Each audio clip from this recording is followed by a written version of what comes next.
Halo teman-teman, hari ini kita akan melanjutkan pembahasan mengenai latihan soal penalaran matematika, teman-teman. Dan kita ada di websitenya tryout.snbt.com. Dan silakan kalian kunjungi untuk melihat latihan-latihan yang lain ya. Di sini lengkap. Dan untuk pada video kali ini, saya akan membahas dan akan langsung mensimulasikan soal-soal yang ada di sini, gitu ya. Ini sepertinya sama dengan simulasi yang ada di SNBT yang asli, gitu ya, teman-teman. Jadi ada sekitar 20 soal di penalaran matematika dan dikerjakan selama 42,5 menit. Nah, ini untuk cakupan materinya seperti ini. Nah, ada bilangan, terus ada aljabar, ada pengukuran dan geometri, ada data dan ketidakpastian, ada penalaran logis. Oke teman-teman, kita langsung ke tryout-nya dan saya nggak akan meng-cut untuk bagian pembahasannya ya. Oke, kita langsung ke pembahasannya. Sebuah kebun berbentuk persegi panjang digambar pada peta dengan skala 1:500. Oke, ini adalah skala di peta. Jika ukuran kebun pada peta adalah 8 kali 6 cm, berapa luas kebun sebenarnya dalam meter persegi? Oke, di sini katanya sebuah kebun berbentuk persegi panjang. Sebentar. Ini ada kebun digambarkan pada peta. Ini ada petanya. Kan peta biasa lebih kecil ya. Nah, ini petanya itu punya skala 1:500. Ya. Artinya bahwa di sini satuannya meter mungkin ya, sentimeter mungkin.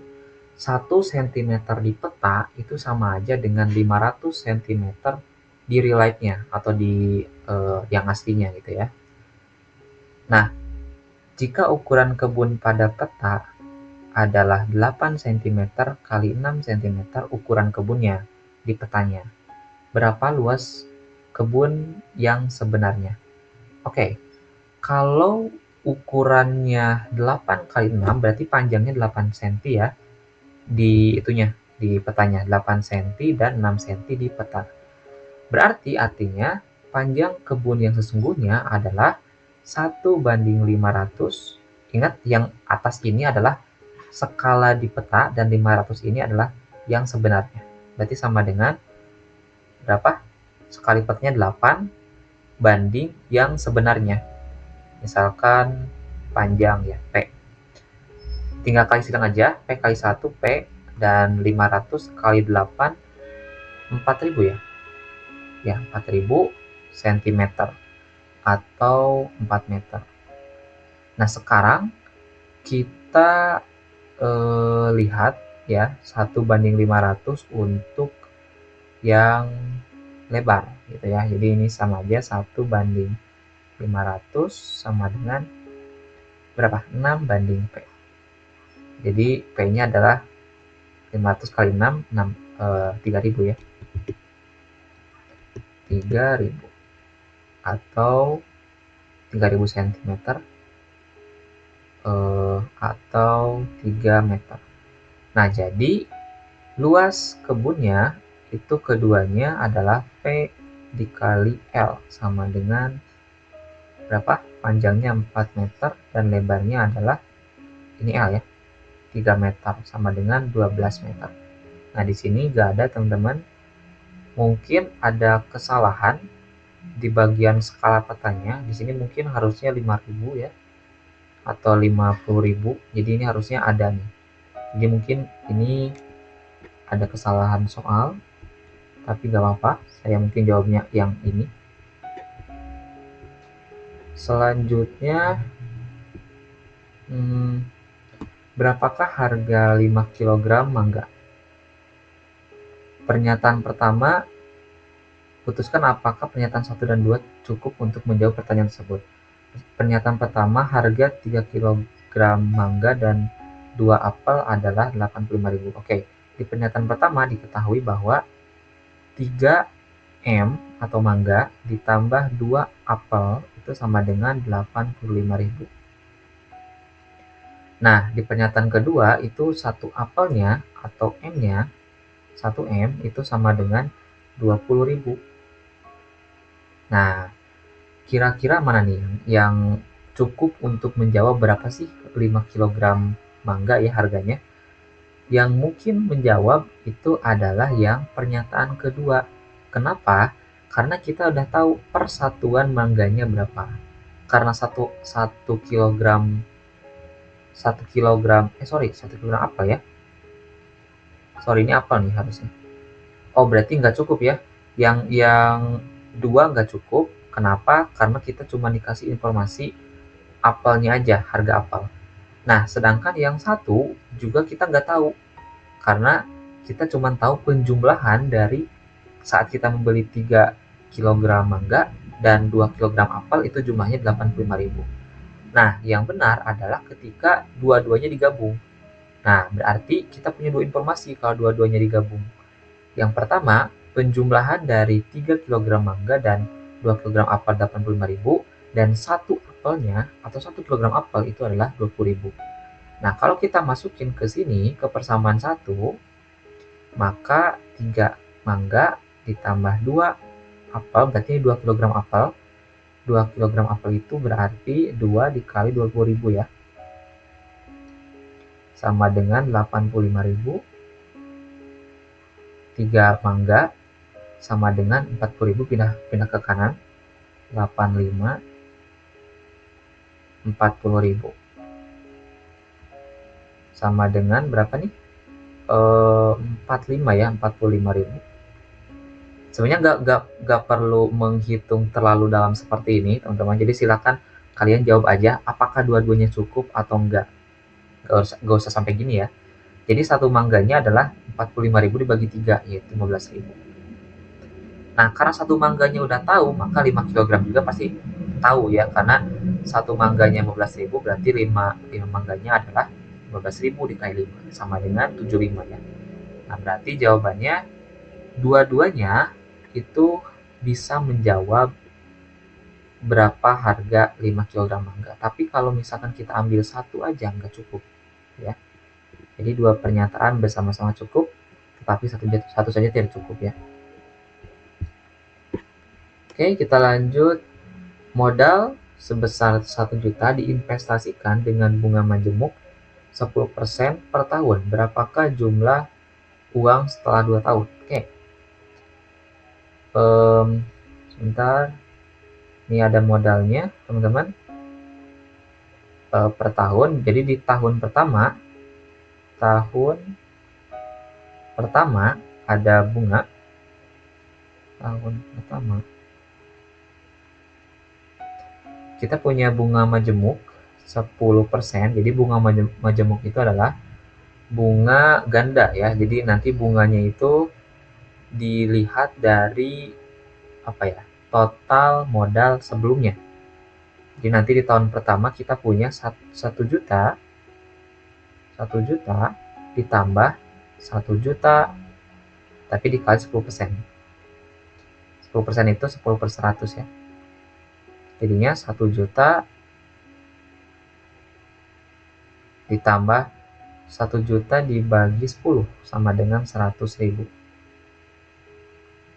Jadi sama dengan 1 juta 100.000.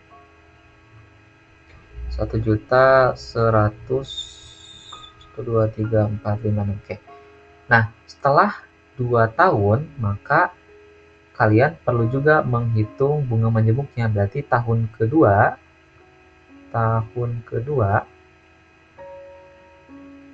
itu jumlahnya adalah 1 juta 100. Ingat ya, bunga majemuk itu adalah bunga dari modal sebelumnya ya. Jadi nanti ditambahkan dengan 10% dari 1 juta 100 gitu ya. Nah, ini sama dengan berapa nih? Coret-coret. 1 juta 100 ditambah 1, 2, 3, 4, 5, 110.000 ya. sama dengan 121 atau 1.210.000. Dan ini jawabannya B ya.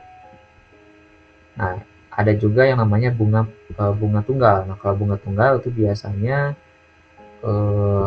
dihitung dari modal awal gitu ya, bukan dari modal yang sebelumnya. Oke, jawabannya ini. Oke, kita masuk ke soal berikutnya. Stok awal beras di gudang adalah 5 ton. Pada hari Senin masuk 500 kg, hari Selasanya 1,2 ton. Rabunya ini berapa kilogram stok beras di gudang pada hari Rabu malam? Menarik. Stok awalnya 5 ton, pada hari Seninnya 500 kilo, hari Selasanya, hari Rabu masuk 0,8 ton. Terjual, maksudnya terjual itu, oh iya ya, ngerti. Jadi misalkan ada gudang nih, ada 5 ton beras ya. Di gudang ada 5 ton beras. Nah, pada hari Senin katanya masuk. Berarti di sini masuk tuh artinya bertambah beras yang ada di gudang gitu ya. Sekitar 500 kg atau di sini diketahui nih 1 ton itu 1000 kilo. Berarti 500 kilo itu sama dengan setengah ton atau 0,5. Berarti 5 ton ditambah 0,5 sama dengan 5,5 ton. Nah, di hari Selasanya terjual 1,2 ton, berarti berkurang dari yang ada di gudang, yaitu 5,5 dikurangi 1,2, yaitu 4,3 ton. Nah, di hari Rabunya masuk lagi 0,8 ton, berarti 4,3 dari yang sebelumnya ya, tambah 0,8 karena dia masuk. Jadi di gudang itu ada sekitar 5,1 ton. Nah, sekarang pertanyaannya, berapa kilogram stok beras di gudang pada hari Rabu malam? Yaitu 5,1 ton. Nah, karena 1 tonnya adalah 1000 kg, maka 5,1 ton sama dengan 5100 kg. Kalian tinggal kalikan aja 1000-nya ke 5,1-nya, gitu ya. Jadi jawabannya adalah yang ini. Oke, sekarang kita masuk ke soal selanjutnya. Di sebuah parkiran terdapat mobil, motor, dan beca. Jumlah semua rodanya ada 80. Jumlah motor dua kali jumlah mobil, jumlah beca. Oke, kita langsung aja tulis. Nah, di sini ada 3 kendaraan, mobil, motor, dan beca. Nah, mobil itu kan 4 roda ya. Mobil itu 4 roda. 4 roda. Terus motor juga 2, kenapa 3? 2 roda ya. 2 roda, lalu beca, aduh sebentar, saya lupa beca. 1, 2, beca itu kan kayak sepeda ya. Sepeda itu, sepeda yang di depan itu ada tempat penumpang kan. 1 di belakang, 2 di depan ya. 3 berarti ya, 3 roda. Sekarang jumlah semua roda itu ada 80. Misalkan mobil itu kita misalkan sebagai X. X itu adalah jumlah mobil. Y-nya adalah jumlah, mungkin saya kasih keterangan, jumlah mobil, jumlah motor, dan Z-nya jumlah beca. Nah, di sini ternyata jumlah rodanya yang diketahui, bukan jumlah kendaraannya.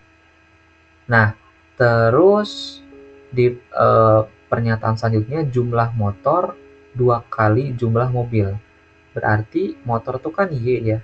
Y itu sama dengan 2 kali X.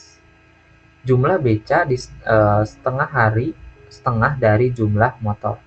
Berarti Z itu sama dengan setengah dari X. Ya, Y ya. Pertanyaannya berapa jumlah mobil? Oke. Di sini ada jumlah roda. Jadi teman-teman kalau lihat di sini kan mobil itu 4 roda, motor 2, beca 3 ya. Jadi satu mobil berarti 4 roda, berarti 4x. Nanti tergantung x-nya itu berapa mobil. Kalau misalkan 2, berarti 4 kali 2 8 roda gitu ya. Ditambah 2 roda Y, yaitu jumlah motornya, ditambah 3 Z itu sama dengan 80 katanya. Terus kita lihat di sini bahwa karena kita mau mencari jumlah mobil, berarti kita harus menentukan X ya. Nah, kalau kita mau menghitung X, berarti kita ganti semua variabel selain X menjadi X gitu ya. Berarti Y-nya kita ganti ke X, sehingga 4X ditambah 2, Y-nya kita ganti ke X, jadinya 2 dikali 2X tambah 3Z. Nah, karena Z-nya ini masih berhubungan dengan X, sehingga nanti X-nya itu kita substitusikan ke nilai yang ada di sini gitu ya. Jadi Z sama dengan setengah dikali Y, Y-nya ini 2X sama dengan X. Jadi Z-nya itu sama dengan X. Jadi ini 3 dikali X sama dengan 80. 4X ditambah 4X ditambah 3X sama dengan 80. 4 tambah 4, 8 tambah 3, 11 ya. Kok 11 ya? 11. Beca itu harusnya 3 ya. 3 nggak sih? 3 apa 4 ya?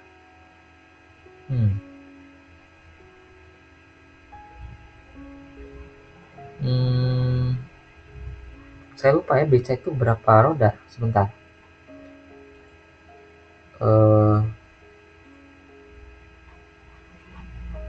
Ya. Roda beca. 3 sih harusnya. Oh, ada yang 3, ada yang 4. Nah, ini kita nggak tahu nih becanya. Dan di sini kalau misalkan 3, teman-teman, ini nggak apa namanya, nggak sesuai ya hasilnya nanti. 4 tambah 4, 8 tambah 3, 11. 11X sama dengan 80. Nah, maka X-nya adalah 80 dibagi 11, yaitu 7, sekian, berarti 7 mobil, atau mungkin sekitar 8 mobil ya. Tapi kalau misalkan kita ambil 4, jadinya 12. 80 dibagi 12 ya sekitar 8 lah ya. Nah, maka ini harusnya teman-teman ini adalah 8 mobil ya. Oke, jadi jawabannya 8. Oke, sekarang kita masuk ke soal berikutnya. Suhu di kota A pada pagi hari minus 5 derajat, pada siang hari suhunya naik 12 derajat, pada malam hari berapakah suhu pada malam hari? Oke. Di awal pagi katanya di sini minus 5, terus di siang hari naik dari minus 5 ya, naiknya dari minus 5 naik 12 derajat, berarti berapa? 7 derajat ya, 7 derajat Celcius ini adalah siang. Dan dari siang ke malamnya itu turun lagi 8 ya, berarti dikurangi 8 sama dengan minus 1 derajat. Nah, ini malamnya, jadi jawabannya minus 1 ya.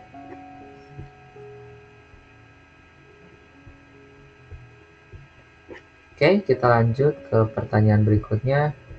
Untuk membuat 12 loyang kue diperlukan 3 kg tepung. Jika Bu Ani ingin membuat 30 loyang kue, berapakah kilogram tepung tambahan yang harus ia beli jika ia sudah memiliki 5 kg? Oke, ini perbandingan senilai teman-teman. Jadi kalau kalian misalkan ingin membuat sesuatu ya, ingin membuat kue, kan kalian harus memiliki apa ya?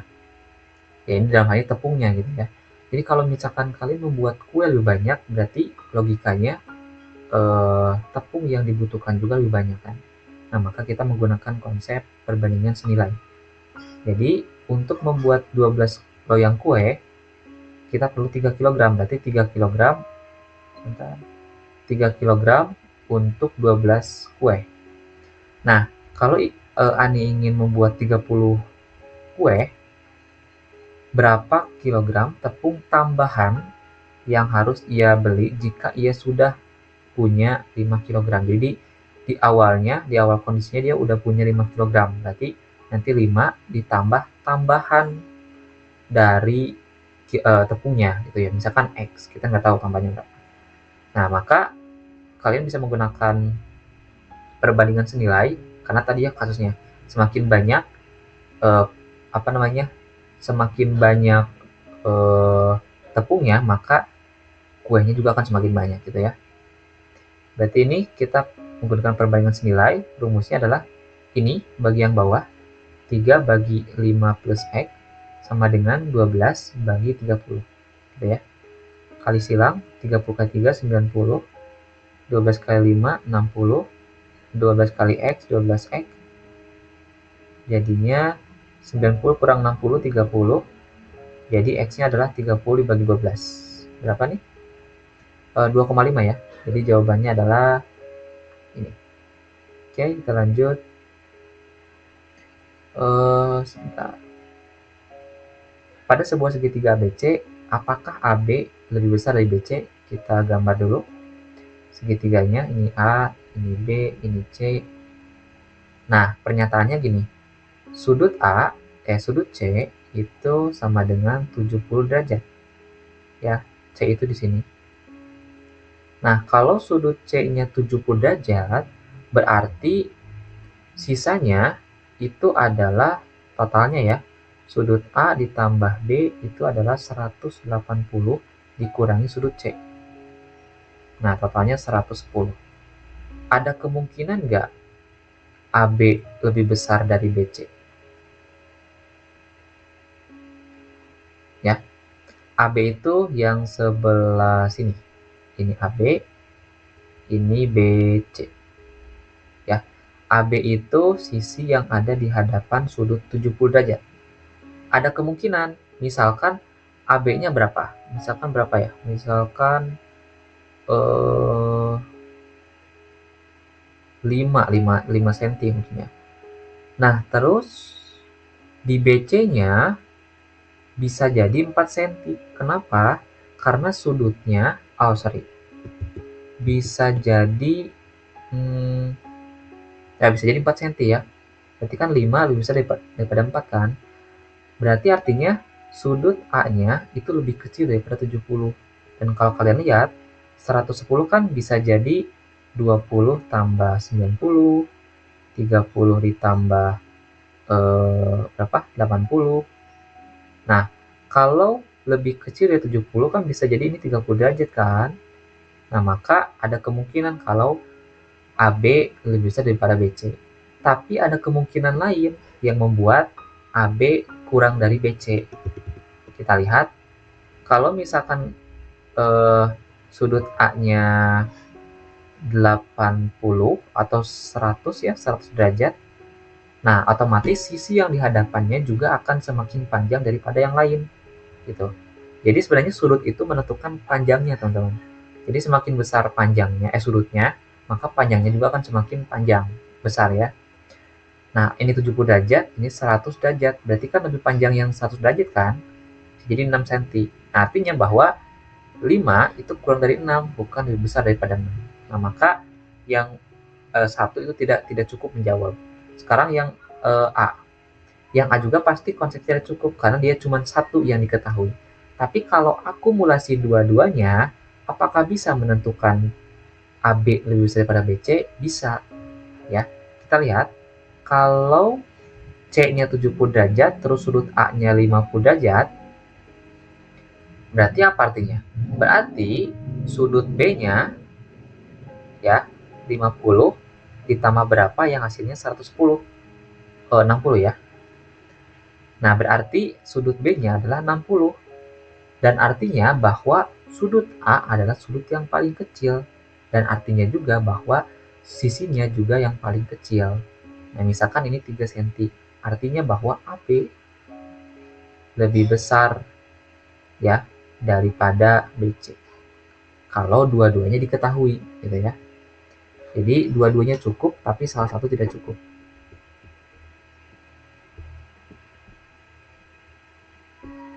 Oke, kita lanjut. Sebuah kantong berisi 4 bola. Jika diambil bola acak, peluang terambil bola bukan putih. Oke, kalau bukan putih berarti kita menghitung bola yang merah dan biru karena dia bukan putih katanya. Nah, karena ini konsep peluang, teman-teman, jadi kalian lihat ya di sebelah sini, bukan putih kan berarti negasinya ya, atau kebalikannya. Jadi kalian tinggal mengurangkan aja satu dengan peluang terambilnya putih. Nah, peluang terambilnya putih itu adalah 5 dibagi semua bola yang ada di dalam kantong. 4 tambah 5 tambah 6 15 ya. Ya, 11. Atau 1/3. Nah, ini adalah peluang terambilnya putih dalam kantong tersebut. Nah, kalau kita mau mencari peluang terambilnya bola yang bukan putih, kalian tinggal kurangi aja 1 dikurangi 1/3. Ya, jadi sama dengan 2/3. Ya, jawabannya yang D.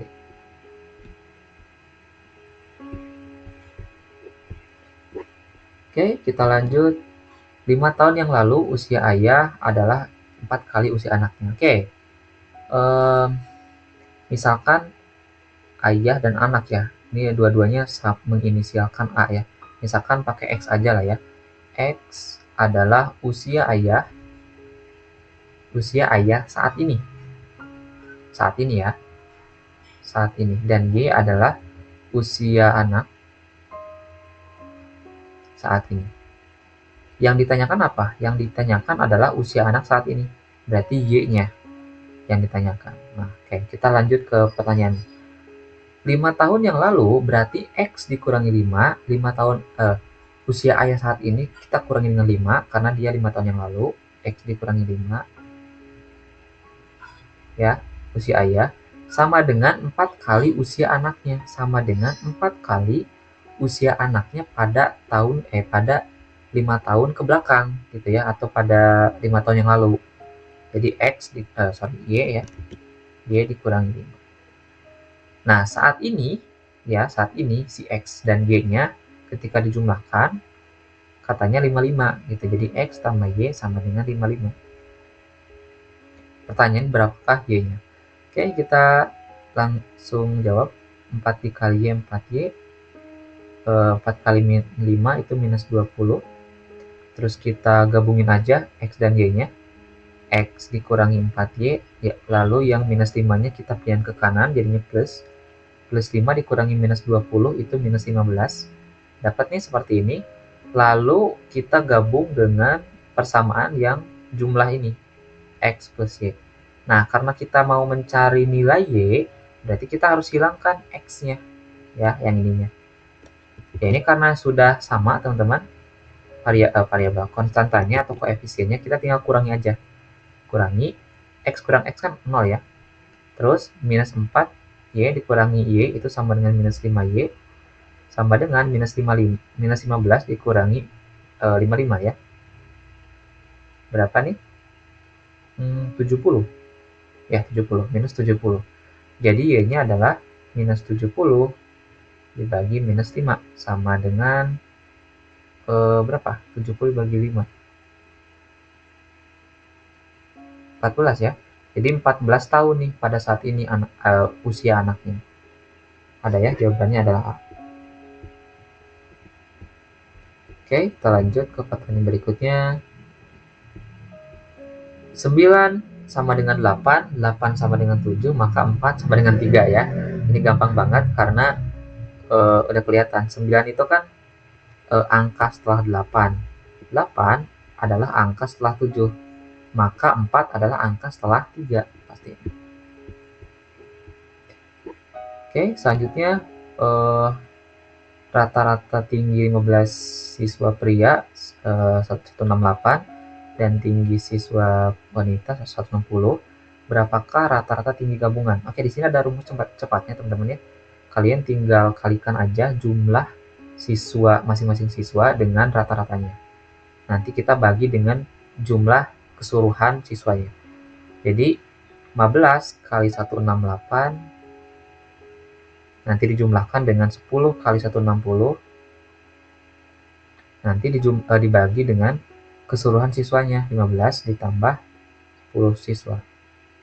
Berapa nih? 168 dikali 15, 04, 30, 34, 8, 4, 61, 08, 14, 246, 2480 ditambah 1900 ya. 08014 4080 dibagi 15 tambah 10 25 ya. 25 5 3 kurang 2 1. Terus berapa nih? 25 dikali 6 ya. 6 03 ya. 6 150 80 3 16375 koma sekian ya. 163 koma sekian. Kok nggak ada ya? Sebentar. 168 kali 15 03 04 30 34 8. Oh sorry, 8 ini. Berarti 8 tambah 4 12. Terus ini 5 15, ini 2. 25 20. Berarti 25 20 ditambah 1600. 0 2 11 4. 4 1 20 dibagi 25. 1 25 berapa? 6 ya. 0 2 6 1 terus 6 150 120 4 4 ya, atau 25 kali 4 100 ya, 4 100 20 20 164,5 ya, jawabannya adalah 164,5. Ya. Oke, kita lanjut ke pertanyaan berikutnya. Sebuah diagram lingkaran menunjukkan hobi 200 siswa, hobi sepak bola 45%, bulu tangkis 25, dan sisanya hobi musik. Berapa banyak siswa yang hobi musik? Oke, berarti siswa yang hobi musik adalah 100% dikurangi siswa yang suka bola 45. Berapa nih? 5 9 kurang 4 5 ya. Berarti dikurangi yang bulu tangkis 30%. Berarti orang yang hobi musik itu ada sebanyak 30% dari keseluruhan. 30% dikali 200. 60 ya, berarti 60 siswa yang hobi musik. Karena satu lingkaran penuh itu kan 100%. Makanya nanti dikurangi 100. Oke, sebuah akuarium bla bla bla, jika akuarium tersebut akan diisi air hingga 3/4 dari tingginya, berapa liter volume air yang dibutuhkan? Oke. Di sini akuariumnya adalah 3/4 dari tingginya. Berarti di sini tingginya adalah 60 cm. Biasanya ini panjang, lebar, tinggi. Berarti 60 dikali 3/4. Ini 15 kali 3 45 ya. Jadi tingginya adalah 45 cm ya untuk yang air yang ada di akuarium tersebut. Jadi nanti kita punya 100 panjangnya, lebarnya 50 dan tingginya 45 ya. Ini adalah volume airnya. Jadi 5 1 2 3 dikali 45. 45 kali 5 apa? 22. 2 2 5 nolnya ada sebanyak 3. Oke. Cm kubik. Karena 1 cm kubik adalah 1000 cm kubik adalah 1 liter. Kita tinggal bagi aja dengan 1000 ya. Jadinya ini 225 liter. Ya. Jawabannya adalah yang D. Lalu ini suku ke-10 barisan dari barisan ini adalah, oke, kita lihat. Ini kan kelihatan ya polanya, 1 kuadrat, 4 itu 2 kuadrat, 9 itu 3 kuadrat ya, dan seterusnya. Nah, maka karena ini suku pertama, kedua, dan ketiga, maka suku ke-10 adalah 10 kuadrat, sama dengan 100 ya. Oke, saya agak percepat teman-teman. Oke, manakah pecahan berikut yang nilainya paling besar? 4/5 itu 0,2, kalian bisa bagi aja langsung. 4/5 itu ya 0,8 ya, 0,8. 10/12 itu berapa nih? 10/12 itu 0,7. Oh, 8 juga ya. Ya, 8, 96, 40, 3. 8,3 lah ya. 7/8 ini 8 juga. Ya, 8 juga. 64. Ini sisa 60 lagi. 8 kali 5 atau 8 kali 7. Oh, 8 kali 6 ya. 48. Oke. Ini yang unggul. 5 bagi 6 0,3 ya kalau nggak salah. Enggak. 6 kali 9, 54. 6 kali 8 48, 20, terus 3. Oh, oke, berarti jawabannya adalah yang C, karena dia 0,86 ya, paling besar. Sorry. Oke, selanjutnya anggota dari P dikurangi Q. Oke, ini adalah selisih dari himpunan. Faktor dari 12 itu adalah angka-angka yang habis membagi 12. Artinya ketika dibagikan tidak menghasilkan koma ya. Contohnya 1, 12 bagi 1 kan tidak menghasilkan koma. Terus 2, 3, 4, 6, 6 dan 12 ya. Lalu Q adalah bilangan prima kurang dari 10. Ada 2, 3, 5, 7. Prima itu adalah bilangan yang punya 2 faktor ya, 1 dan dirinya sendiri. Nah, katanya di sini anggota dari P dikurangi Q. Berarti semua anggota P tapi bukan Q. Apa aja? Anggota P 1 ya. 1 kan nggak ada di Q ya. Terus 4 nggak ada di Q. 6 nggak ada di Q. 12 juga nggak ada di Q. Berarti ini 1, 4, 6, 12. Jadi jawabannya yang C. Oke, selanjutnya jika P maka berikut yang hasilnya selalu ganjil. Oke, kalau misalkan kita kasih contoh, 1 kan ganjil ya, 2 itu genap. Kalau kita jumlahin kan jadinya ganjil juga. Kenapa? Karena 1 tambah 2 kan ganjil. Nah, kalian bisa langsung jawab aja ini, atau mungkin kalian coba lihat yang lain dan kasih contoh. Misalkan 3 ganjil, 4 itu genap, terus kita jumlahin, atau mungkin kita kaliin 2, 2 kali 3, 6 ditambah 4, 10, berarti ini genap. Tidak selalu ganjil ya. Maka yang selalu ganjil adalah ketika dijumlahkan antara genap dan ganjil. Ya. Lalu mesin A dapat memproduksi 100 barang dalam 4 jam. Berarti dalam waktu 1 jam, teman-teman, 1 jam, jadi 4 jam nih, 100 barang. Berarti dalam 1 jam, itu adalah sekitar 100 dibagi 4, sama dengan 25 barang, ya, 1 jam. Nah, sedangkan yang B, mesin B, itu 150 barang dalam waktu 5 jam.